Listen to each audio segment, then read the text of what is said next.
সাকিব আল হাসান ছিলই না, তো এখানে সাকিব আল হাসানের আলোচনা করার কোনো প্রয়োজন দেখছে না। একটু হতাশারই বলবো যে লিটন কুমার দাস 3 নম্বর খুব ইম্পর্টেন্ট একটা জায়গায় খেলছে, বাট ও যেভাবে আউট হচ্ছে বা ও যেভাবে রেসপন্স করছে বোঝাই যাচ্ছে যে কিছু সমস্যা বোধহয় ওর হচ্ছে। এটা খুব একটু হতাশারই বলবো যে লিটন কুমার দাস 3 নম্বর খুব ইম্পর্টেন্ট একটা জায়গায় খেলছে, ওই জায়গাটায় ওর স্বাভাবিক ক্রিকেটটা খেলতে পারলে এই দল বোধহয় অনেক বেশি উপকৃত হতো, উপর থেকে পার্টনারশিপ হতে পারতো। আমি বলছি না যে প্রত্যেকটা ম্যাচেই রান করতে হবে, বাট ও যেভাবে আউট হচ্ছে বা ও যেভাবে রেসপন্স করছে বোঝাই যাচ্ছে যে কিছু সমস্যা বোধহয় ওর হচ্ছে। স্লিপে বল যাচ্ছে, আউটসাইড অফ স্টাম্প বিট হচ্ছে।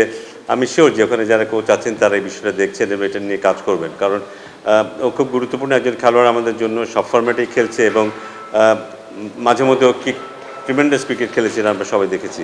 এটা খুব দুঃখজনক হবে ওকে যদি আমরা ওর কাছ থেকে ওর সেরাটা যদি আমরা বের করে নিয়ে আসতে না পারি। সো আমার মনে হয় ওটা নিয়ে নিশ্চয়ই কাজ করবে এবং এই মুহূর্তে ওর খেলা দেখে সবাই হতাশ হচ্ছে, কোনো সন্দেহ নেই, বাট আমার মনে হয় ওর ব্যাপারে হালটা ছেড়ে দেওয়াটা ঠিক হবে না।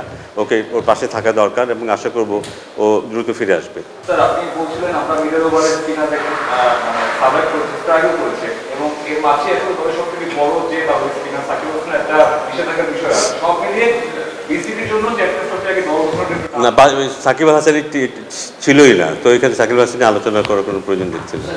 হ্যাঁ, একটা বড় কারণ হচ্ছে যে যারা একটু পুরনো খেলোয়াড় তারা কিন্তু শর্টার ফরম্যাটের এই ধরনের ক্রিকেটটা খেলে অভ্যস্ত হয়ে বড় হয়নি। যারা এখন ইয়াং তারা কিন্তু টি-20টাকে খুব ভালোভাবে জানে, ওরা দেখেছে জন্মের পর থেকেই, জ্ঞান হওয়ার পর থেকে টি-20 দেখেছে এবং ওটা দেখে ওরা কিন্তু বড় হচ্ছে। কিন্তু সিনিয়র প্লেয়ার যারা তারা কিন্তু টেস্ট ক্রিকেট দেখে বড় হয়েছে, 50 ওভার্সের ক্রিকেট থেকে বড় হয়েছে এবং সেটাতেই তাদের প্রাধান্য ছিল তারা যখন ক্রিকেটার হিসেবে বেরিয়ে উঠছিল। সেই একটা প্রাধান্য থাকবেই, ডিফারেন্স থাকবেই। কিন্তু তবে আমার মনে হয় সিনিয়ররাও ভালো অ্যাডপ্ট করছে এবং তারাও কিন্তু ভালো রোল প্লে করছে টিমে যখনই খেলছে। সো ওই অর্থে যে খুব বেশি ডিফারেন্স আছে তা নয়, কিন্তু জুনিয়রদের অ্যাটিটিউডের মধ্যে একটা আলাদা ইন্টেন্ট, আলাদা একটা অ্যাগ্রেসিভনেস থাকলে এটা অবাক হওয়ার কিছু নেই। না, তেমন কিছু নেই, তবে আমরা আশা করবো এটা যেহেতু শুরু হয়েছে সবাই নিশ্চয়ই উপলব্ধি করছে যে টি-20 খেলার জন্য স্পেসিফিক ধরনের খেলোয়াড় দরকার, specific kind of bowlers, batsman, opening batsman, spinner যারা টি-20 সুলভ খেলাটা খেলতে পারে। এটা নিশ্চয়ই সব দলগুলি ফিল করবে, নির্বাচক যারা আছেন হিসেবে দায়িত্বে আছেন তারাও ফিল করবেন এবং সেইভাবেই চিন্তাভাবনা করে আগামী বছর দলগুলি নির্বাচন করবেন। নট দ্যাট যারা খুব ভালো খেলছে লঙ্গার ফর্ম্যাটে কিংবা 50 ওভার্সে তাদেরই প্রাধান্য দিয়ে দল করা হবে তা নয়। এখানে যে একটা আলাদা একটা বৈশিষ্ট্য আছে এই ফর্ম্যাটে, সেই জিনিসটা নিশ্চয়ই মাথায় রাখবে এবং সামনের বছর আমরা ডেফিনেটলি দেখতে চাইবো যেখানে নতুন খেলোয়াড় উঠে এসছে যারা টি-20 সুলভ ক্রিকেটেই খেলে। না, ওয়ানডেতে বোধহয় আমরা অন্তত 2টো ম্যাচে আমাদের আরও প্রতিদ্বন্দ্বিতা করা উচিত ছিল। শেষ ম্যাচটায় আমরা যে রান করেছি সেটাতে আমরা জিতবো এমনটাই আশা ছিল। আমার মনে হয় যে আমাদের পেস বলাররা শুরুতে যে বোলিংটা করেছে মাঝখানে স্পিনাররা সেটার কনসিস্টেন্সিটা ধরে রাখতে পারেনি। আমরা যখনই ভালো করেছি আমরা দেখব যে আমরা রান যতই করে, কারণ 300 রানের মতো রান আমরা খুব কমই করেছি, 270-280 রান করলেও আমাদের মাঝখানে স্পিনাররা ভালো বল করেছে, সেই কারণে আমরা হয়তো অনেক কিছু ম্যাচ জিতেছি। কিন্তু এই জায়গাটায় সেটা আমরা পাইনি। যখন উইকেট দরকার ছিল তখন আমাদের স্পিনাররা সেই উইকেটটা দিতে পারেনি বা স্পিনাররা এক্সপেন্সিভ হয়ে গেছে, স্পিনারদেরকে ওরা চার্জ করতে পেরেছে। ওই জায়গাটায় বোধহয় আমরা কিছুটা ব্যর্থ হয়েছি।